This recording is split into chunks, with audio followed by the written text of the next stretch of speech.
Le damos la palabra entonces a nuestro viceministro de la Gestión Estratégica de Recursos Naturales, Gabriel Quijandría, quien nos va a presentar básicamente cómo ve el Perú el tema de cambio climático, cuáles son los avances y cuáles son los retos y prioridades hacia futuro. Gracias, Gabriel.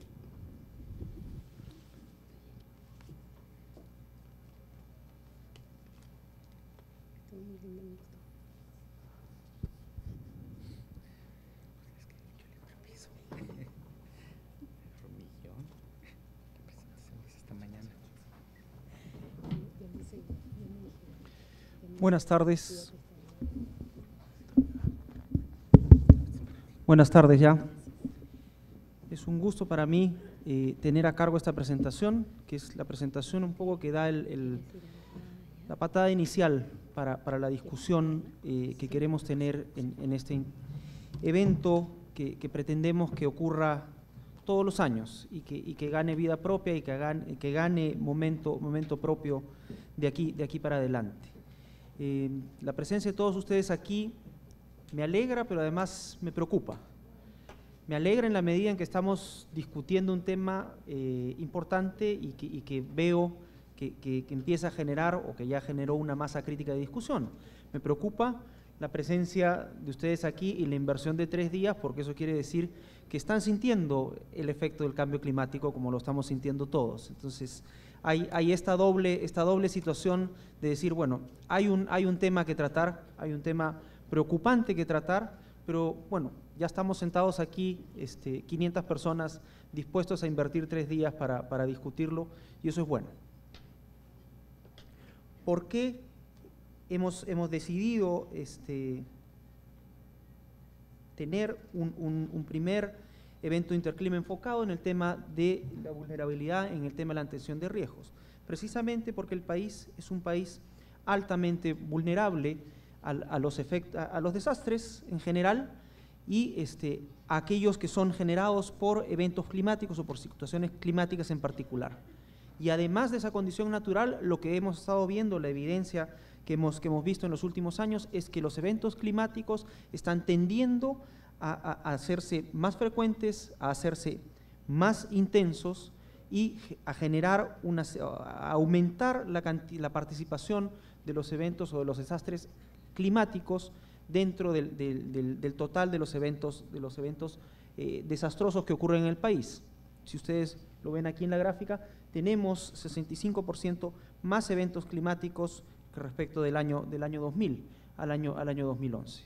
Eso marca una tendencia de preocupación que debe ser atendida de manera rápida. ¿Qué es lo que hemos visto en los últimos 10 años?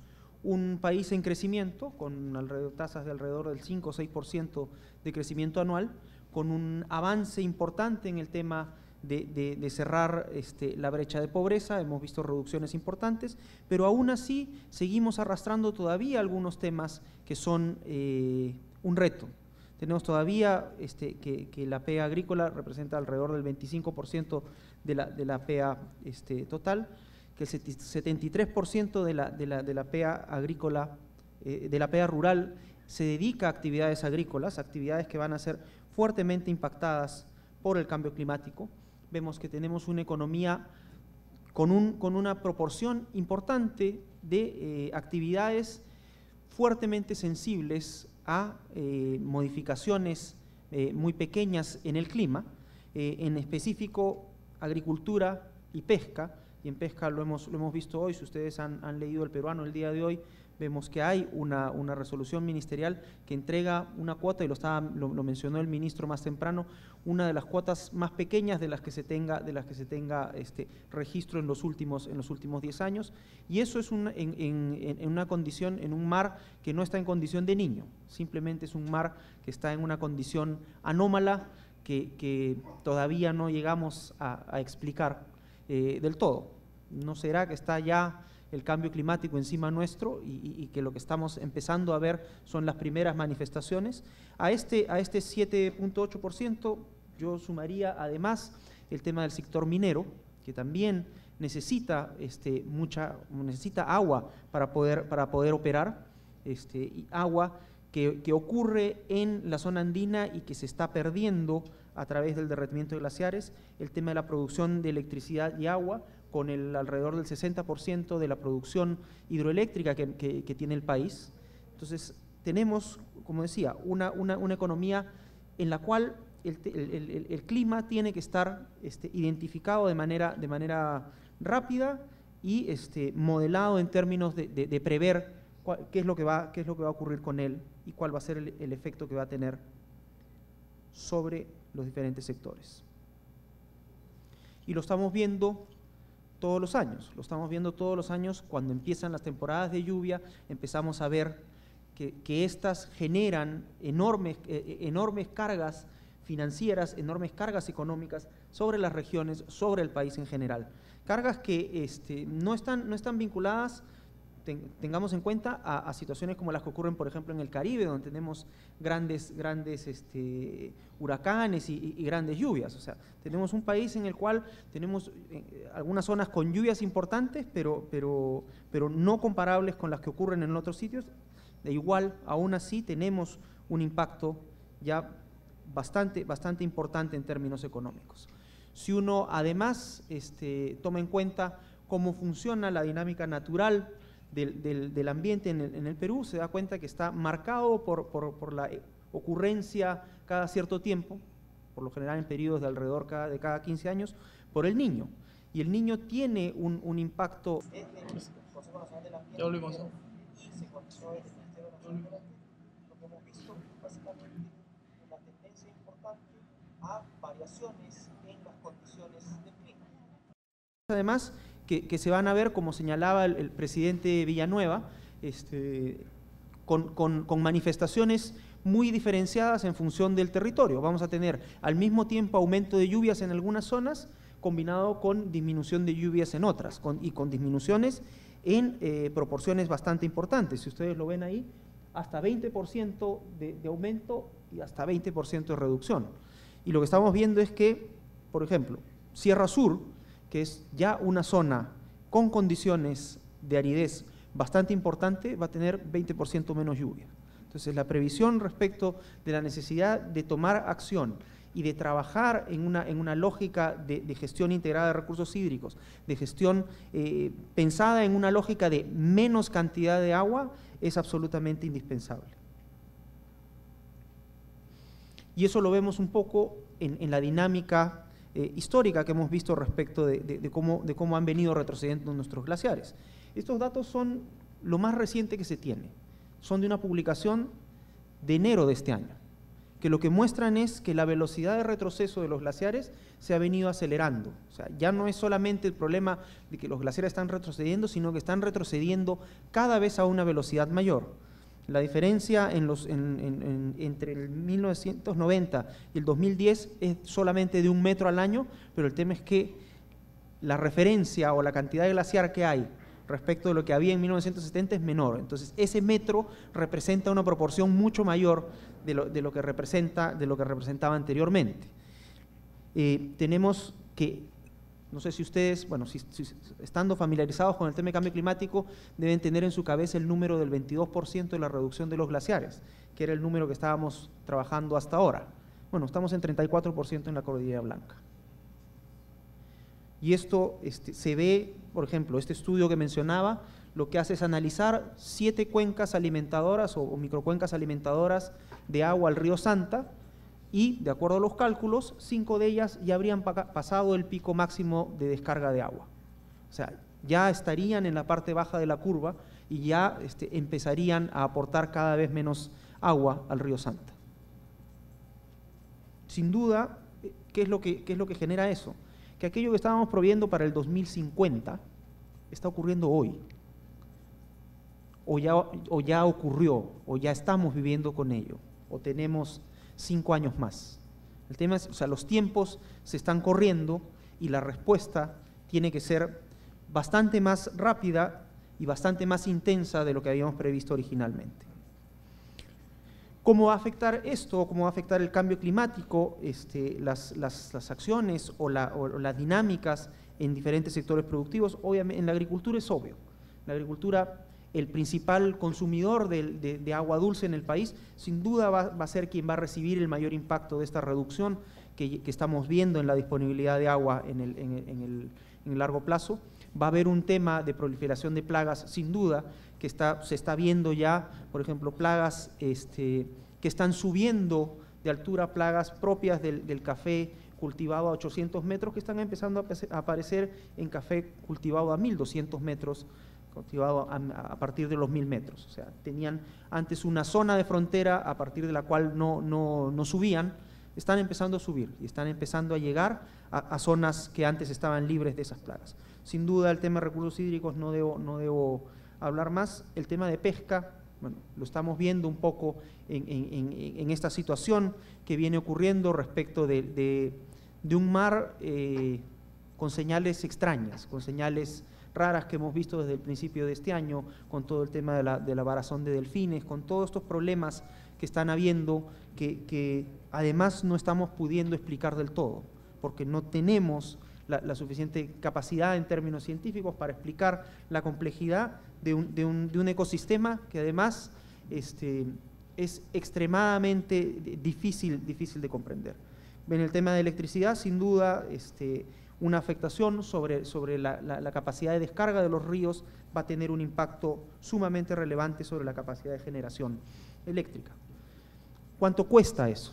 Para poder entrar también al correlato económico. O sea, no es simplemente, ya el cambio climático no debe ser visto simplemente como una preocupación de los ambientalistas. Excede sin duda el tema ambiental y está ya o debe estar ya en la discusión respecto del modelo de desarrollo que queremos seguir. 23%, alrededor del 23% del Producto Bruto Interno al 2050, si es que no se toman medidas. Esto es un cálculo hecho por el Banco Central de Reserva, no es hecho por el Ministerio del Ambiente, no es hecho por una ONG ambientalista, o sea, es hecho por economistas hechos y derechos que toman las variables y la información que la realidad está dando y la meten en su lógica de planificación, en su lógica de visión del mundo y ven que hay un tema que se está incubando, hay un tema que estamos viendo venir o que deberíamos estar viendo venir de manera más activa.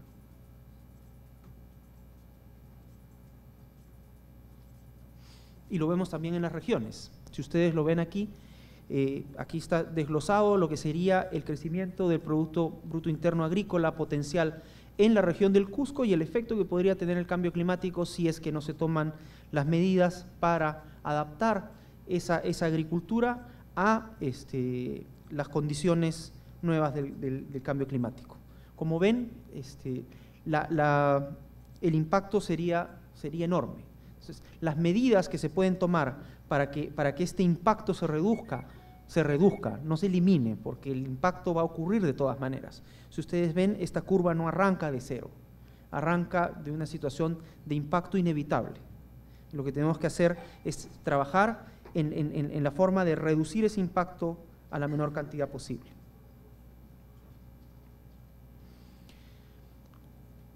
Antes señalaba que el país ha venido avanzando, somos un país en crecimiento, somos un país que genera atención a nivel mundial como para la atracción de inversiones, somos un país que empieza, por suerte, después de muchos años de lidiar con la crisis, a dar lecciones respecto de cómo crecer, respecto de cómo avanzar en la parte económica. O sea, lo hemos visto en términos, como decía, de la reducción de pobreza, del crecimiento del PBI per cápita, del crecimiento del PBI global.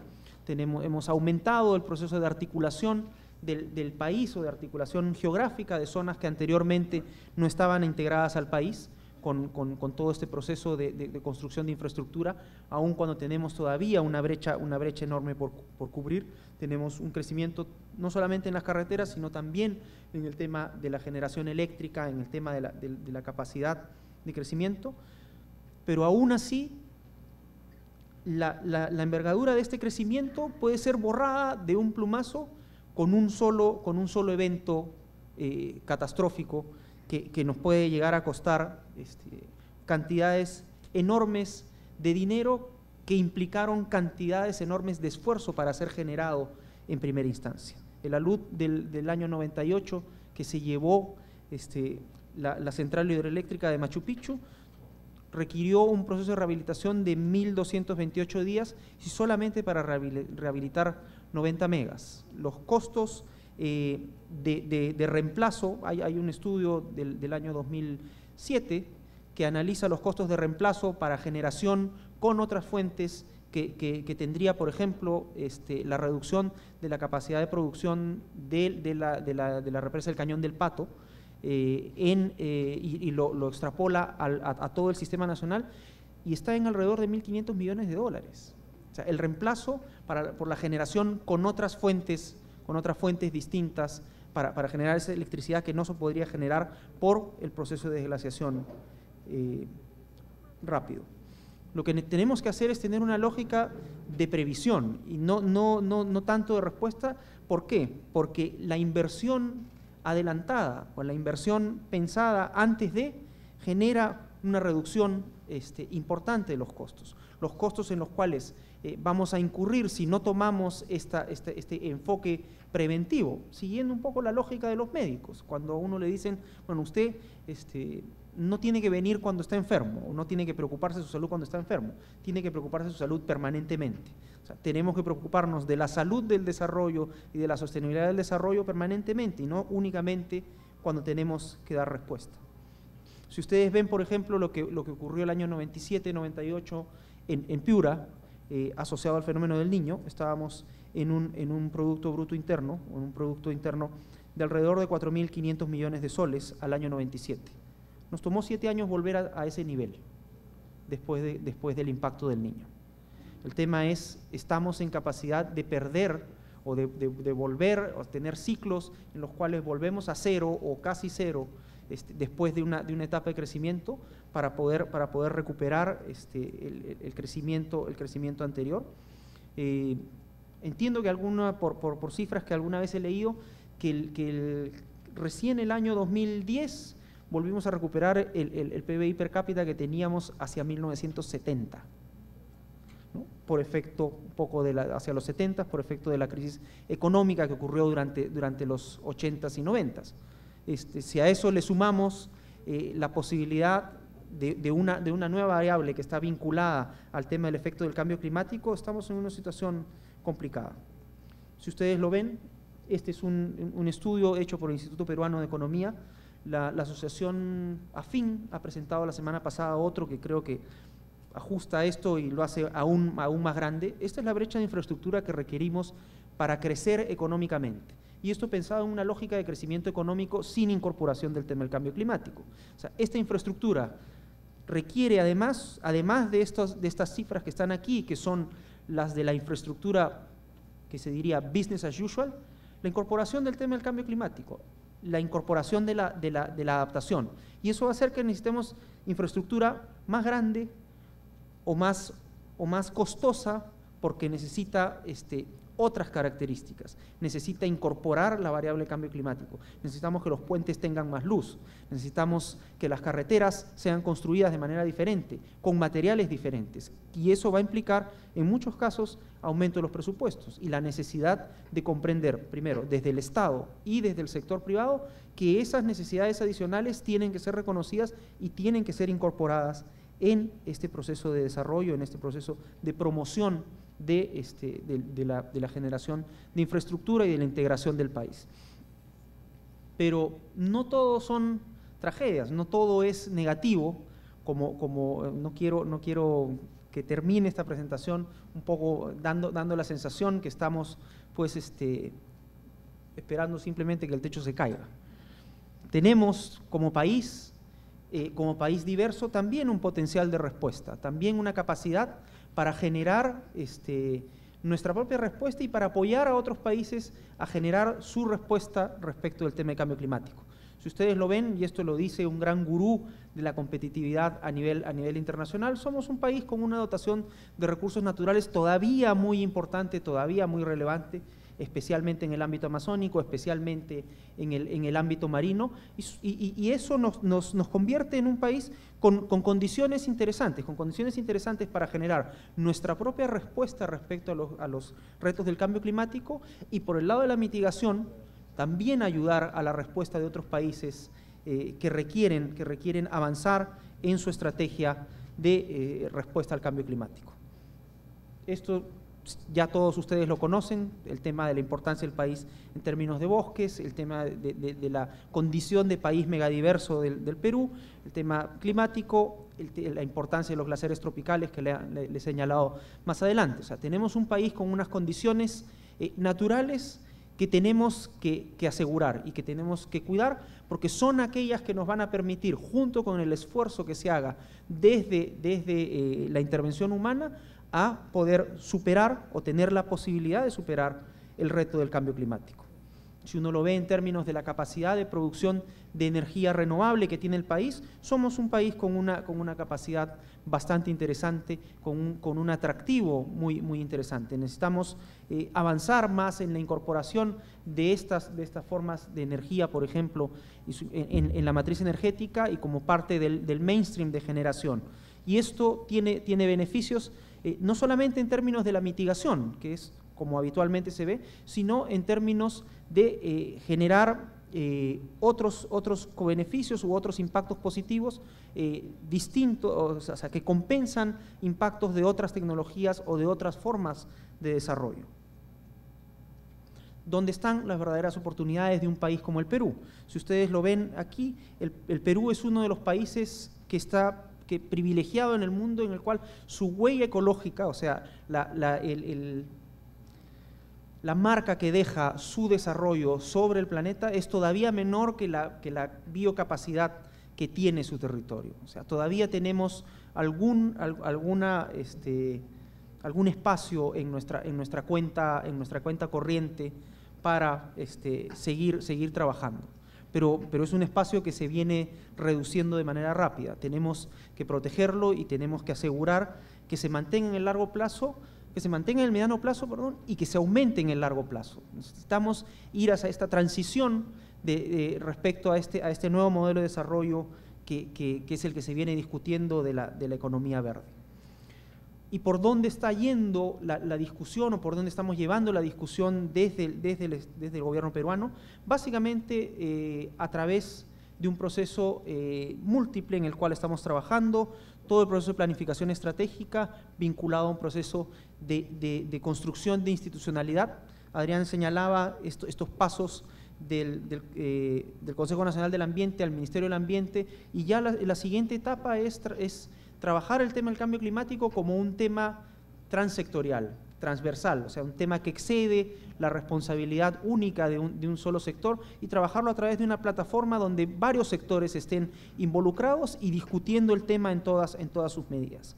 Si ustedes lo ven, la estrategia, tal como está formulada, responde o está alineado a los ejes estratégicos definidos por el gobierno del presidente Humala, vinculados al tema de la gobernabilidad y la paz social, economía y desarrollo, inclusión social, desarrollo sostenible y medio ambiente. Y aquí tenemos que tener en cuenta que estos impactos que se están previendo, si uno los desglosa en términos de a quiénes van a afectar más, se ve que son a las poblaciones más vulnerables, se ve que son a las poblaciones más pobres quienes van a cargar con este impacto inevitable o con este impacto que debemos manejar, que debemos reducir.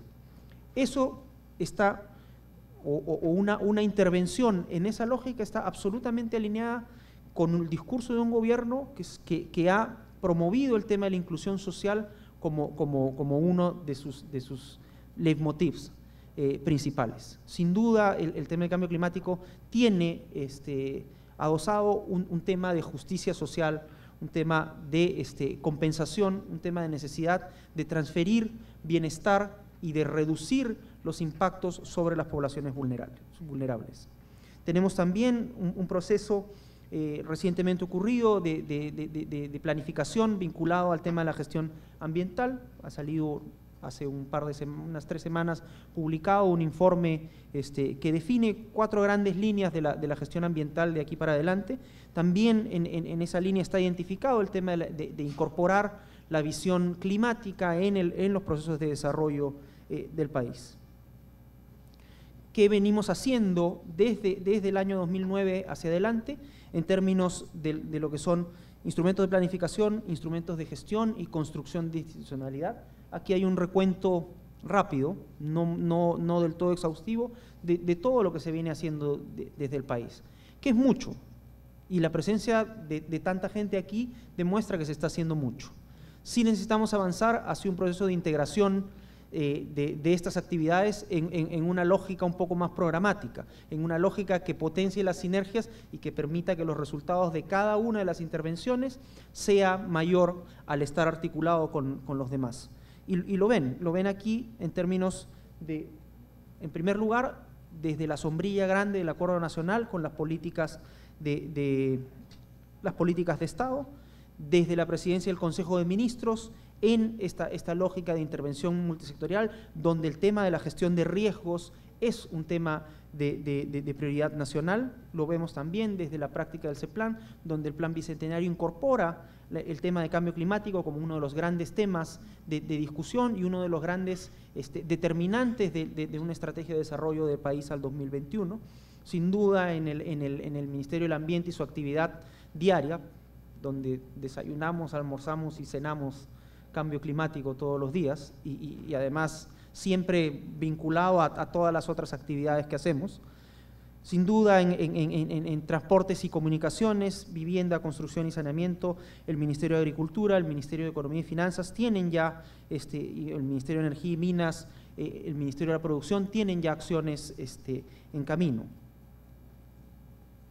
Los gobiernos regionales, sin duda, y los otros niveles de gobierno ya están reconociendo esto. Hay todo un proceso que voy a detallar ahora sobre cómo viene siendo incorporado el tema de cambio climático en los procesos de planificación.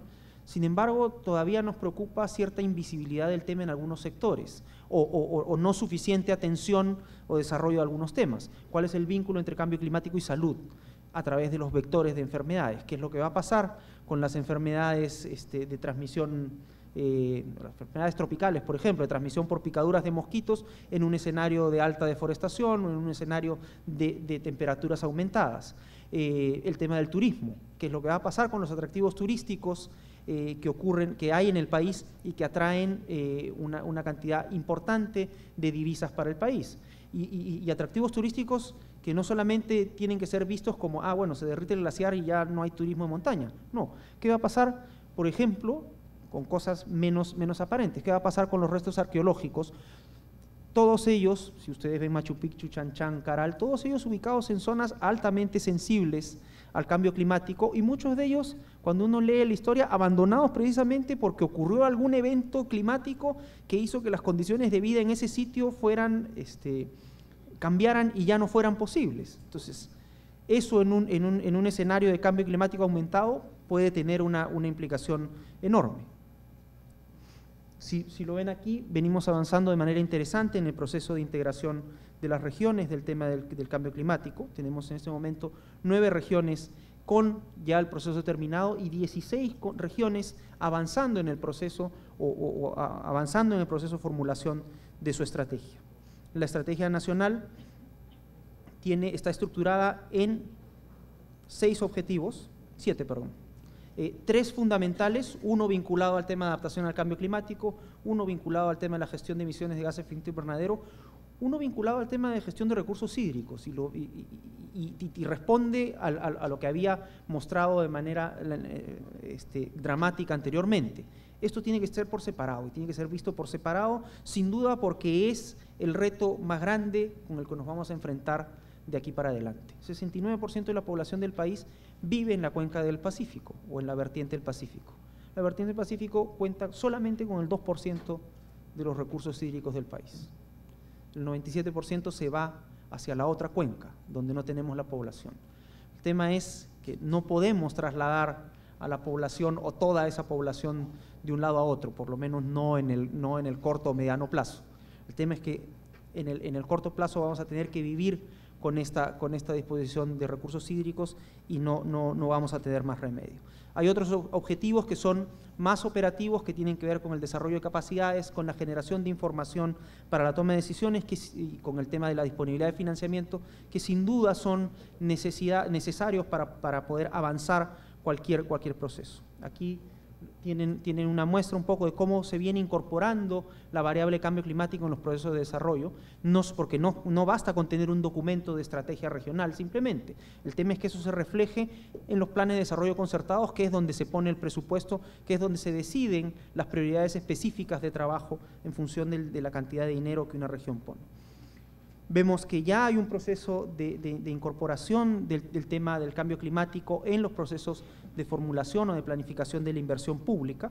De hecho, se viene trabajando con apoyo de GIZ y con el Ministerio de Economía y Finanzas en este tema de generar el lenguaje que permita que el Sistema Nacional de Inversión Pública responda a esta demanda, responda a la demanda de atender el tema de adaptación al cambio climático, responda a proyectos específicos para atención de adaptación, pero además a introducir de manera transversal en toda inversión pública la lógica de adaptación al cambio climático. Vemos cómo viene creciendo la cantidad de proyectos de inversión pública orientados al tema de adaptación, un poco los montos y la cantidad de proyectos que vienen en ejecución. Y si bien esto es un avance, todavía la brecha sigue siendo enorme. Tenemos una brecha de necesidades de adaptación que es 3 veces lo que hemos podido calcular en términos de las necesidades que se van a tener, o sea, en términos de lo que se está invirtiendo en este momento. O sea, las necesidades todavía triplican o cuadruplican lo que estamos invirtiendo en este momento. Entrando por el otro lado, el tema de las emisiones de gases de efecto invernadero, vemos algo que era absolutamente esperable. El crecimiento del país ha generado un crecimiento en las emisiones globales. Lo que es interesante es que ese crecimiento está ocurriendo principalmente en aquellos sectores en los cuales se ha tenido el crecimiento mayor del país, que están vinculados al tema del consumo energético, la ampliación agrícola. O sea, lo que estamos teniendo es una estructura de emisiones que nos acerca un poquito más a la estructura de un país desarrollado, aunque sin embargo seguimos arrastrando un porcentaje muy grande vinculado al tema de cambio de uso de tierra. O sea, tenemos ya que enfrentar retos de países que están en un nivel de desarrollo mayor, pero todavía seguimos con una cartera pesada, si se quiere, de alrededor del 40% de nuestras emisiones asociadas a ningún valor. Porque la diferencia entre las emisiones de energía o las emisiones generadas por agricultura es que las emisiones generadas por cambio de uso de tierra son emisiones que destruyen valor.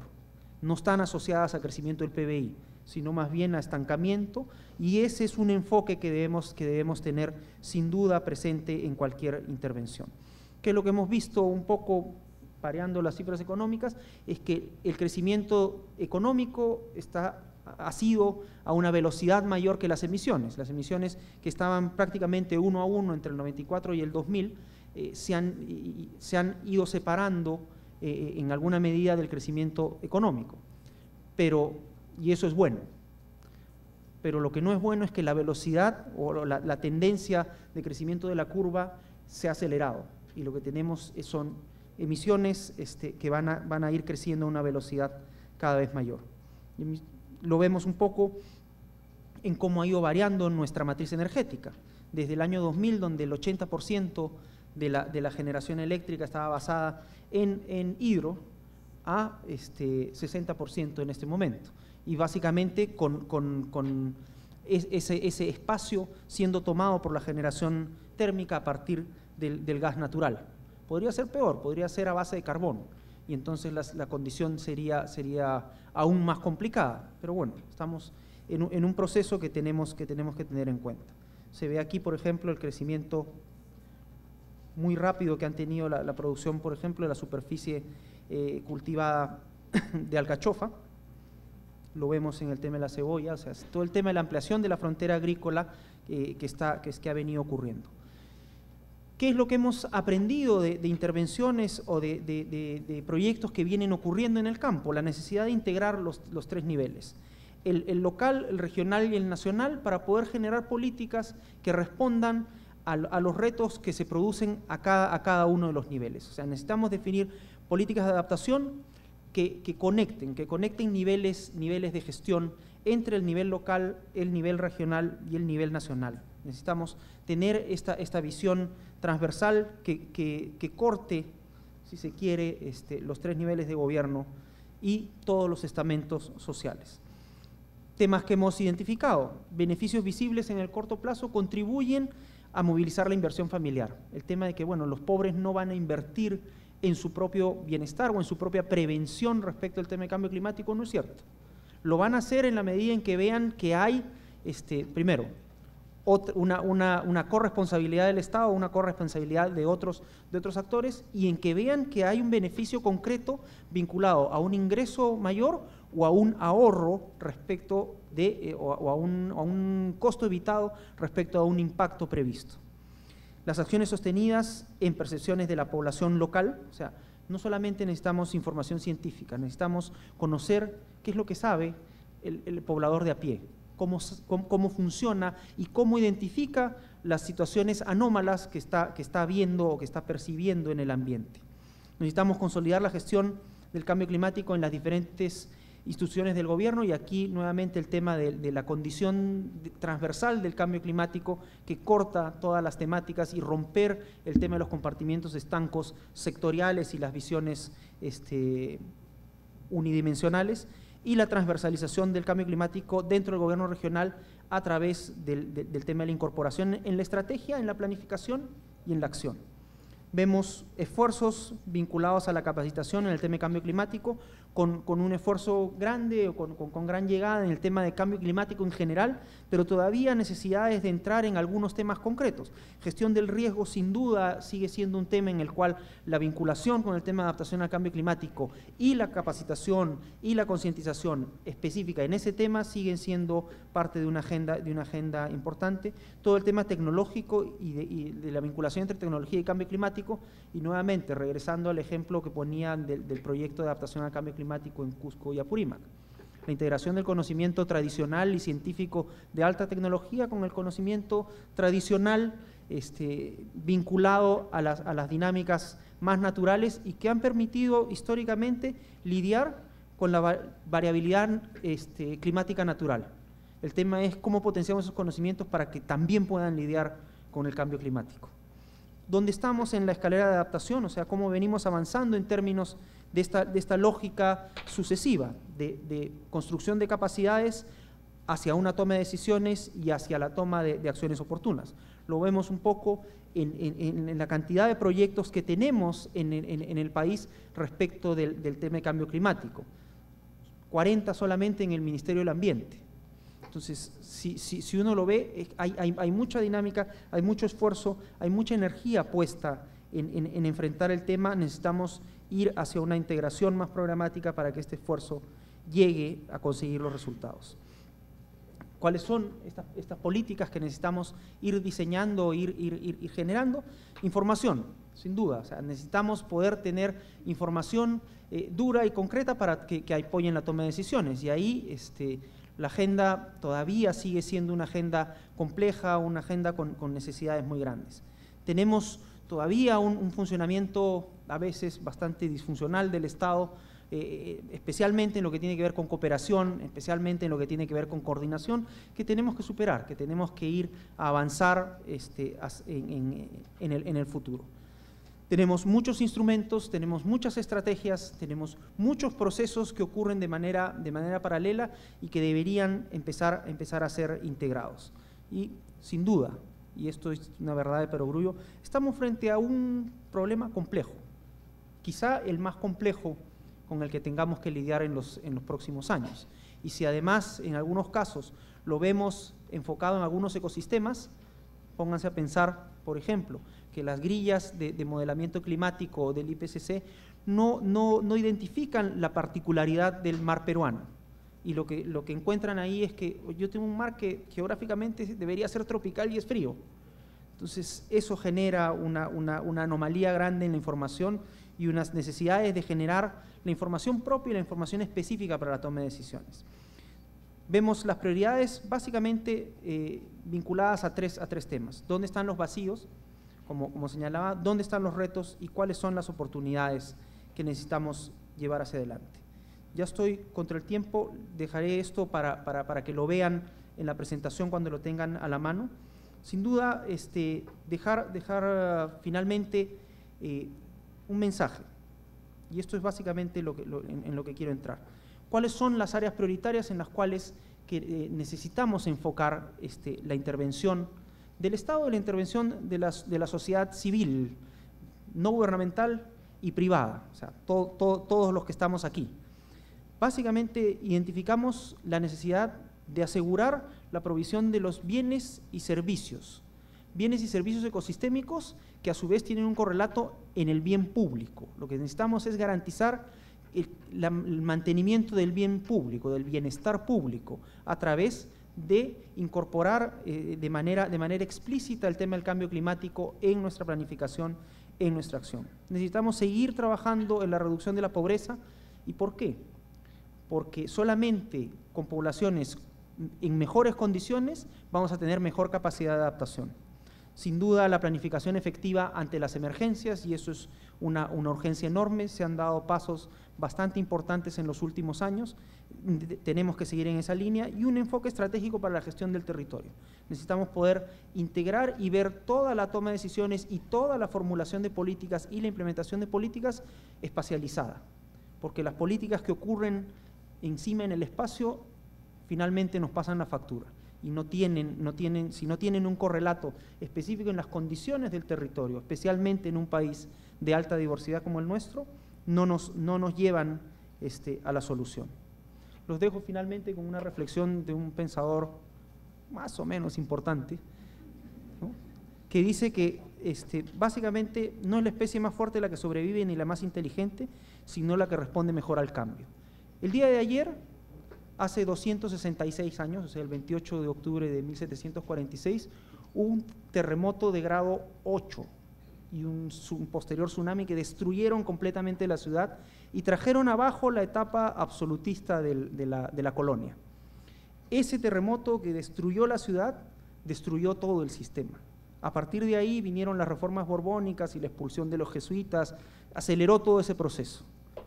No necesitemos un evento como ese para empezar a reaccionar en este momento. Gracias.